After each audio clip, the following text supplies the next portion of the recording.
I'm Jordan. I'm 13 years old and I'm the creator of Cozies for the Cure. I started Cozies for the Cure in May of 2015 when my mom was diagnosed with breast cancer. I was diagnosed in May of 2015 with stage 2 lobular invasive carcinoma. When my mom was first diagnosed with breast cancer, it really didn't take anyone telling me for me to figure out. Jordan is way more perceptive than she should be, maybe. I saw some flowers on the table that my dad had gotten my mom, and it said, "Mammograms suck," on the little note. I was 5 years old when I first started sewing, and I got my sewing machine from Santa when I was in kindergarten. I decided to start raising money for breast cancer because the Susan G. Komen Race for the Cure was coming to my town for the very first year, and my mom had breast cancer that same year. When Jordan came to me several weeks after I had my mastectomy and said, "Mom, I really want to raise money for the Athens Race for the Cure. What if I sewed coffee cup cozies? Could you help me tell people that they're for sale?" I don't think either of us really realized that it would become something so big. I have raised over $18,000 with the Cozies for the Cure products. The reason I picked Komen to fundraise for is because they just helped us every step of the way, and so I was like, this is the right place. They're gonna do good things with this money. This is the place I should fundraise for.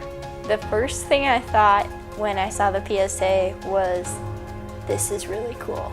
My second thought when I saw the PSA was my mom should be played by Sandra Bullock, because that would just be really cool to say. The first time that I ever met GreenSource was at the Partner Summit. I had just spoke with my mom and they came up to me afterwards and they were like, "Hi, we think your story's really cool." We attended the Susan G. Komen Partnership Summit, my partner Olivia and I. One of the presentations was given by Jordan Phillips and her mom Nicole.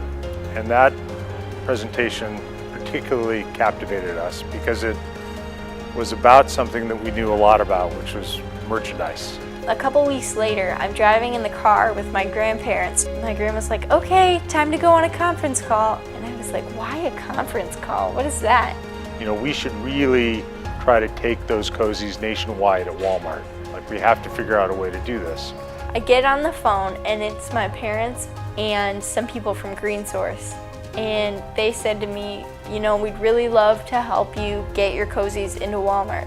We had to put together a product line and offering, which involved working with Jordan to design the cozies, at the same time figuring out how to make the item. So after the call from GreenSource, like the next day, I still didn't believe it. I kind of woke up expecting it never to happen. It was a super exciting day when we found out that they were going to purchase the cozies for 1,650 Walmart stores. The order ended up being over 200,000 cozies. That's a lot of cozies. Thankfully, Jordan didn't have to sew them all herself. It was just so surreal to me. I was like, no way! The moment when Jordan walked in and saw the buyer and they looked in each other's eyes and had a huge hug was one of the greatest moments I've ever had in my career. I was just so excited and grateful for this experience. I think to be more than pink, it means that you are being bold and you are taking action. You are taking the steps to help the breast cancer cause, because it's one thing just to show up and run the race and wear a pink t-shirt, but it's another thing to actually help. Ultimately, what I hope to accomplish from this specific project is to cure breast cancer forever.